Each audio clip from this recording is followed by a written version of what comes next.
En Janus Henderson Investors le ayudamos a alcanzar sus objetivos financieros a largo plazo. Janus Henderson, invirtiendo en un futuro mejor, juntos. ¿Qué tal estáis? Bienvenidos una semana más a En Acción, el podcast de expansión para el inversor inteligente. Soy Sandra Sánchez, redactora de Finanzas y Mercados, y hoy está aquí conmigo Ricardo Seixas, responsable de renta variable ibérica de Bestinver. ¿Qué tal, Ricardo? ¿Cómo estás? ¿Qué tal, Sandra? Muchas gracias por invitarme. 2025 fue el segundo mejor año de la historia del IBEX 35 después de subir cerca de un 50% y Ricardo ha sido el mejor gestor de bolsa española del ejercicio. El fondo de renta variable ibérica de Bestinver batió el IBEX con una rentabilidad del 58,13% y es uno de los mejores fondos en los últimos 3 años de rally del IBEX, con una ganancia anualizada de alrededor del 30%. Después de estos 3 años extraordinarios de bolsa española, Ricardo, ¿qué crees que podemos esperar del mercado de cara a los próximos meses? Del mercado español, quiero decir. Pues muy bien, nosotros estamos moderadamente optimistas, y moderadamente digo porque evidentemente no somos ajenos a que hay cantidad de temas geopolíticos y demás que podrían, pues, si vienen mal dadas, generar un problema a los mercados en general y evidentemente al español también, ¿no? Entonces, bueno, pero dicho esto, nosotros creemos que el entorno en el que vivimos perdón, es suficientemente bueno como para pensar que uno de los elementos que estuvo detrás de la atención que le ha prestado el inversor internacional al mercado sigue estando, que la economía española sigue haciéndolo bien. Acabamos hoy de saber la revisión al alza del FMI. Entonces, todo pinta bien en cuanto a entorno. No debería la rentabilidad acumulada del pasado reciente ser algo que echará para atrás a los inversores que ya pasado que el entorno está bien, se fijan en lo que hay de compañías y las estimaciones que existen, que siguen siendo buenas y en gran mayoría siguen con descuento las compañías domésticas. Sin embargo, entiendo que el potencial que pueda tener el IBEX o que veis vosotros en el IBEX, en la bolsa española en general, es algo menor, ¿no? Que no... Evidentemente, después de todo lo que ha subido, es menor, por fuerza, vamos. Pero te diría que, olvidando un poco ese histórico, lo que pensamos mirando a lo que tenemos ahora, mirando hacia adelante, son, pues eso, como digo, expectativas buenas, compañías mucho mejores de lo que han estado en otros momentos, no que han cambiado las compañías, sino que ha cambiado la calidad y la gestión de las mismas, y las perspectivas que tenemos son muy buenas. Entonces, animados y convencidos de que podemos tener un buen año, siempre y cuando, evidentemente, salvemos esos resultados peores de esas situaciones de cariz más bien geopolítico internacional que tenemos alrededor, ¿no? Sí, impredecibles. La banca ha sido uno de los grandes motores del IBEX en estos últimos 3 años y también para vosotros ha sido una de las grandes contribuciones a la rentabilidad del fondo, ¿no? Es correcto. ¿Cómo ves el sector? ¿Qué esperas de los beneficios que empiezan ahora justo a presentar? Pues ese es el punto, Sandra. Es que empiezan a presentar unas características de rentabilidad sobre capitales que hacía muchísimos años que no veíamos, ¿no? Recordamos todos lo que fue la tormenta perfecta de los últimos, digamos, de los anteriores casi 15 años, desde la gran crisis financiera del 2008, en el que pues los bancos se vieron un poco forzados a mejorar el nivel de capitales y a la vez los tipos han bajado muy fuerte, ¿no? Entonces la rentabilidad baja y los capitales más altos, con lo cual pues la tormenta perfecta. Últimamente ya con el nivel de capitales recompuesto, digamos, empezamos a ver la mejora de rentabilidad por comisiones principalmente, y ahora ya con la subida de tipos desde hace 3-4 años, evidentemente pues de más a más, ¿no? Con los márgenes de interés, con los márgenes de Net Interest Income, perdón, el anglicismo, y mejorando también. Entonces, lo que vemos desde aquí es que Los tipos parece que han estabilizado, es las indicaciones que nos viene dando el Banco Central Europeo, con lo cual de mantenerse este entorno de tipos y un crecimiento económico que da paso a un aumento relevante del nivel de créditos, del libro de crédito, pues podemos tener la parte del Q, ¿no? De la cantidad mejorando después de que la P hubiese mejorado antes, ¿no? Entonces, con la parte también de wealth management, la parte de gestión de patrimonios, mejorando también su importancia en la cuenta de resultados con las comisiones que genera, pues tenemos evidentemente un perfil de rentabilidad bastante bueno. Pues tenemos niveles 18-20%, que ya nos hace pensar que mirar al price to book ya no es la métrica que importa, porque el book ya está el nivel que era exigido por la regulación. Estamos hablando ya de múltiplos de beneficios y esos están bastante bien. Y en bolsa, porque cuando hablábamos del IBEX en general antes me decías, vamos a olvidar lo que ha pasado, todavía hay potencial. ¿En el caso de los bancos también? En el caso de los bancos también, sí, porque esa parte de crecimiento de crédito, que es tan clave para los bancos, creo que si no lo tengo mal en la cabeza, todavía no estamos viendo en nivel de consensus de los analistas de mercado nada muy relevante de crecimiento de crédito en los próximos par de años. A lo mejor para este año ya se empieza a creer el mercado en esas indicaciones que viene dando los bancos y el Banco de España. Pero es muy tímido todavía y seguramente no es estable en el tiempo. Uh-huh. Y creo que con el nivel de ahorro que hay y del poco apalancamiento a nivel corporativo, hay buenas posibilidades de que ese crédito siga creciendo, ¿no? En otros momentos de mercado te he escuchado varias veces que has hecho hincapié en diferenciar a los bancos españoles entre los que tienen un perfil más internacional y los que tienen un perfil más doméstico. ¿Este sesgo te parece importante en este momento tan geopolítico o no lo estás teniendo tanto en cuenta? No, sí, totalmente. O sea, creo que es importantísimo al final ser conscientes de las partes de que se componen las distintas compañías, y los bancos no dejan de ser también así. O sea, tenemos de tener en cuenta que hay niveles de múltiplos distintos si estamos hablando de España o si estamos hablando de Brasil o de México o Turquía, ¿no? Por ejemplo, en el caso del Santander, encima luego tenemos una operación en UK que era de mediano tamaño, ahora es un mediano más grande, ¿no? Y habrá que integrar, en fin. Hay distintas circunstancias en las distintas partes y hay que tener todo eso en cuenta para que cuando veas el múltiplo agregado, no decir directamente está súper barato comparado con los demás, porque evidentemente hay primas de riesgo superior en otros mercados, ¿no? ¿Y eso quiere decir que primarías los bancos españoles, los bancos con negocio más doméstico, que son CaixaBank y Sabadell, y Bankinter, ¿no? Por ejemplo. No necesariamente, simplemente digo que hay que tenerlo en cuenta, ¿no? Y no comparar a face value, ¿no? Uh-huh. Una cosa con la otra. Vale. Te voy a preguntar por el caso concreto de BBVA, porque creo que es la mayor posición en banca que tenéis.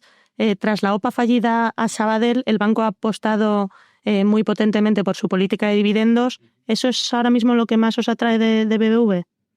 O sea, es un punto importante, ¿no? Es un punto muy importante, es una remuneración al accionista muy importante, pues se nos ha reiteradamente insistido en que esa política iba a ser para llevar para adelante, y está claro que en cualquier caso son operaciones importantes que tienen en los mercados donde están, ¿no? Entonces, exitosas, con buena rentabilidad, y encima nos remuneran bien el capital, ¿no? O sea, es que es un punto importante, no es el único, y me atrevería casi a decir que no es el más importante, pero evidentemente es importante. Y en el caso de Sabadell, está pendiente también del cierre de la operación de TSB que mencionabas antes por parte de Santander y de repartir este dividendo extraordinario que va ligado. ¿Cómo ven el futuro en solitario de Sabadell? Hombre, lo que se nos comunicó mientras estaba la operación todavía en curso en cuanto a estrategia standalone del Sabadell pintaba bien. Ahora, evidentemente, hay que ejecutar, hay que ver si efectivamente tenemos esos niveles de rentabilidad, esos crecimientos que se nos anunciaban o prometían. Pero bueno, es un buen management, tiene créditos y ya veremos, a ver qué tal. Más allá de los bancos, ¿identificas algún sector que tenga un peso relevante en cartera? No, un sector realmente, en España yo diría que difícilmente tenemos un sector como tal que no sea el bancario, ¿no? Porque, bueno, quizás con peso y diversificación posible tenemos utilities, ¿no? O sea, utilities energéticas, eléctricas, pero bueno, que es muy... Yo diría que es un sector que es muy común, o sea, las bases efectivamente de riesgo y los drivers, ¿no? O sea, siempre me cuesta algunas palabras, pero son muy comunes en todos los constituyentes de ese índice, digamos. Y luego tenemos evidentemente la mejor utility eléctrica de Europa, ¿no? Y eso fue quizás un poco incluso uno de los primeros movimientos relevantes que vimos en inversores internacionales, ¿no? Fue a primar aquellas buenísimas compañías que resulta que están listadas en España, ¿no? Entonces, a nivel de utilities está claro que tenemos Iberdrola. Luego, pues, no te quiero cambiar la respuesta a una pregunta muy clara, pero otros sectores que existen con campeones europeos en España, ¿no? Las ferroviales, las AENA son mejores de Europa en sus respectivos sectores, segmento, como quieras llamarlo, ¿no? Uh-huh. Luego, corrígeme si me equivoco, por lo menos a cierre del año, Indra es la gran inversión del fondo. Tras el espectacular 2025 que ha tenido en bolsa, hay muchos inversores que todavía se están sumando. ¿Cómo ves a Indra y qué crees que se puede esperar de ella? Hombre, o sea, el sector de defensa evidentemente yo diría que es consensual, ¿no? Cualquier estratega te diría que en equity europea tienes de estar en el sector hacia dónde está yendo tanta cantidad de dinero, ¿no?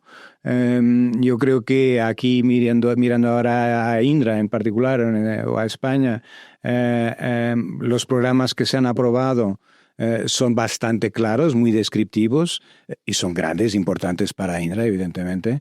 Entonces, lo que ahora importa ver es la ejecución, por supuesto, pero también cómo se van a renovar o a rellenar, digamos, esos porcentajes de PIB a los que España se comprometen, ¿no? Entonces, y claro, el 2,1 es el que es en el 25, ya veremos a ver cuánto porcentaje y qué dimensión, en función del PIB, evidentemente, de base, en el que se hace la cuenta, ¿no? Entonces, son cantidades que son muy importantes, son programas importantes, pero que tienen un vencimiento y se habrá que renovar ese compromiso, ¿no? Entonces, bueno, de momento diría que nadie tiene prevista esa renovación, pero si vemos un periodo razonable para valorar una compañía de 5 o 10 años, creo que quedamos muy cortos si no vemos esa renovación y no la tenemos en cuenta. ¿Qué potencial le dais a Indra, más o menos? Sabes que no nos gusta hablar de potenciales ni de cartera ni de compañías, porque luego nos quedamos cortos al no hablar del plazo en el que esperamos esa revaloración. Pero bueno, yo te diría que no me sorprendería demasiado si pudiera doblar. Ahora, ¿a qué plazo? Pues a lo mejor decir 1 año o 2 es demasiado corto, ¿no? Pero sí que puede ser importante. Pues veremos. Hay que recordar que Indra viene de doblar en un periodo muy, muy corto de tiempo. Efectivamente, pero en ese periodo de tiempo al que te refieres, a la base de ese crecimiento al que te refieres, no había defensa, digamos, ¿no? No había compromiso en defensa, no había 20.000 millones que hay que dedicar y que se vehiculan muy basados en este campeón nacional de defensa que es Indra a día de hoy, ¿no? Otra de las compañías por la que quería preguntarte y que creo que también tenéis en cartera es Zegona. Sabes que ha traído mucha inversión profesional, sobre todo que confía que se materialice alguna operación corporativa. ¿Cómo ¿Cómo veis este escenario? Si te refieres al que sale hoy en el periódico relacionado con Telefónica, bueno, me abstengo de comentar posibles operaciones que no para nada están aprobadas, ni mucho menos, y en un sector donde hemos vivido tantísimas operaciones echadas para atrás porque el regulador europeo no lo permitía, ¿no? Sería una muy buena noticia para el sector, evidentemente, no solo en España y a los involucrados, sino a todos los jugadores en España, y seguramente abriendo la puerta a que pasara en otros países. Estamos hablando de in-market consolidation, ¿no? Como llaman los ingleses. Entonces es donde las sinergias son importantes, tiene todo el sentido del mundo. El señor Murtra lo viene comentando repetidas veces. No sé si tendrá más información que nosotros en cuanto a las tendencias recientes, no sé si después del informe de Draghi sí que, pero de ocurrir sería muy buenas noticias para el sector. Para Zegona y como inversor en Zegona no le hace falta, realmente no le hace falta, le queda tantísimo que hacer en casa antes de tratar de buscar sinergias en alguna consolidación que ocurra a nivel corporativo, ¿no? Han consolidado las fibras, ¿no? Con MasOrange por un lado, con Telefónica por otro. Se habla del arranco, consolidar espectro en la parte de móvil.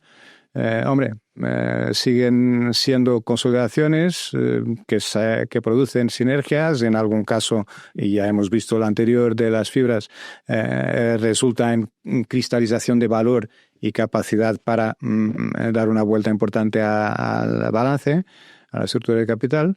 Ya veremos qué pasa si ocurren esos arrancos, cómo se materializa, en qué quedamos, porque claro, hay que tener en cuenta que ellos ya han anunciado que no renuevan con Vantage Towers lo que es digamos, el alquiler de torres para la operación móvil. Entonces eso da paso a que les libere justamente también esa pata esté liberada para que puedan negociar todo el paquete, ¿no? El espectro con las torres, con todo, ¿no?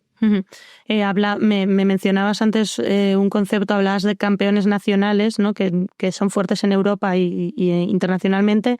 Hay que mencionar aquí a Inditex, quizás sea uno de los casos menos value, ¿no?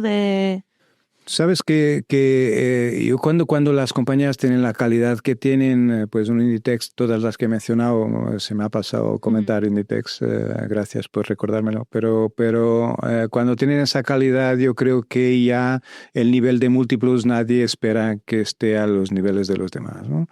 Y más cuando se trata de una compañía como Inditex que te va entregando crecimiento tras crecimiento y que no es simplemente una compañía de calidad que merece un múltiplos más alto. Es que lo primero sería verdad, pero es que lo segundo también. Entonces, bueno, lo de ser value o no ser value, o sea, para mí es value siempre y cuando le veo potencial por encima de donde está el precio. Entonces, y este es un caso de ellos. ¿Y qué tesis tenéis sobre Inditex? O sea, ya viene siendo el caso desde hace creo que unos 2 años que el despliegue de red o de presencia en Estados Unidos y a la vez el crecimiento de la pegada a nivel de online en distintos mercados son un driver muy evidente de crecimiento de ventas en Inditex y muy relevantes, ¿no? Entonces, si encima de eso vemos las sinergias obvias de utilizar 2 canales en paralelo en distintos mercados y tal y como lo vienen haciendo muy bien en Inditex, pues tienes un potencial de crecimiento que nos viene sorprendiendo, porque una compañía del tamaño que ya tiene Inditex, estos niveles de crecimiento son sorprendentes, diría, ¿no? Entonces, no me preocupa demasiado los niveles de múltiplos dentro de una razonabilidad, evidentemente. Como hemos mencionado un montón de grandes compañías, ¿cómo ves la parte más de pequeñas compañías que hay en Bolsa Española? Hombre, yo Sandra, diría que si tuvimos el 24, que fue el año en donde el mercado español y los grandes nombres han resultado interesantes para los inversores, en particular yo siempre destaco los institucionales internacionales. El 25 ya hemos visto un broadening, ¿no? Como dicen los ingleses, una mayor amplitud de nombres que lo hacen bien, ¿no? Hemos visto bastantes nombres ya dentro de ese rango de pequeñas y medianas que lo han hecho francamente bien. Ahora bien, tradicionalmente no solo son los rezagados los segundos en funcionar, sino que tienen también de partida, de salida, un múltiplo más bajo, ¿no?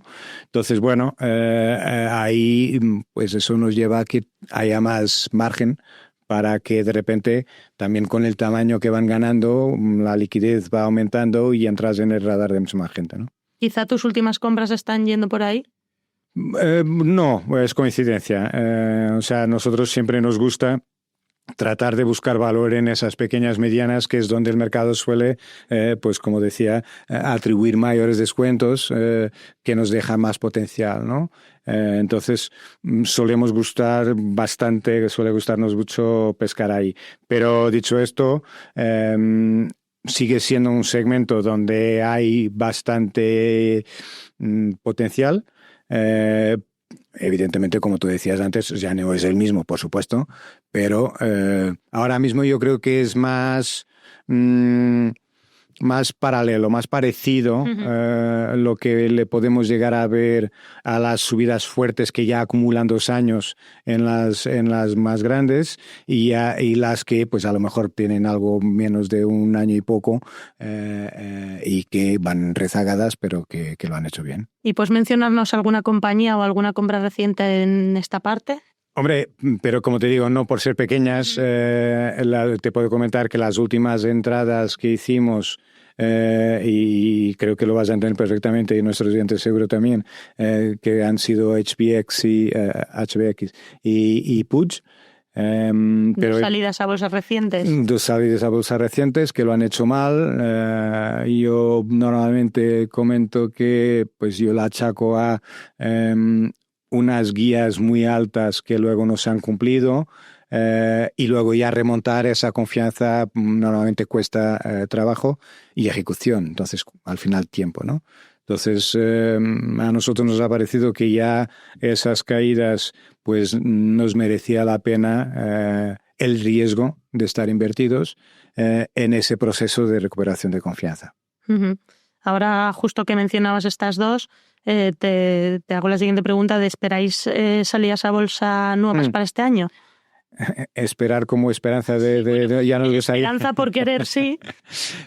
Pues por supuesto que nos encantaría, cuantas más mejor. O sea, el mercado doméstico, yo creo que a veces se pierde de vista que es un escaparate de lo que es la economía doméstica, aunque a veces no lo refleje de forma importante, porque suelen ser compañías grandes e internacionales, ¿no? Pero esa capacidad de financiarse a través del mercado a las compañías nacionales les potencia el potencial de crecimiento.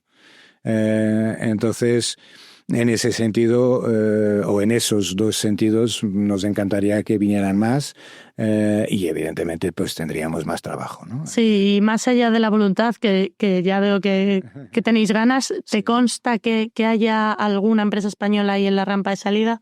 Bueno, creo que hay algunas que se están proponiendo salir. Ya veremos si nos vienen a ver y si nos dan la opción a poder ser inversores en ellas. Pues veremos a ver qué tal se da el 2026 también en ese aspecto. Pues muchas gracias, Ricardo, muchas gracias por este resumen tan completo que hemos hecho sobre la bolsa española. Gracias por venir con nosotros. Muchas gracias a todos por escucharnos. Esto es En Acción, el podcast para el inversor inteligente de Expansión que dirige Amparo Polo y realiza Cristina de Rojas.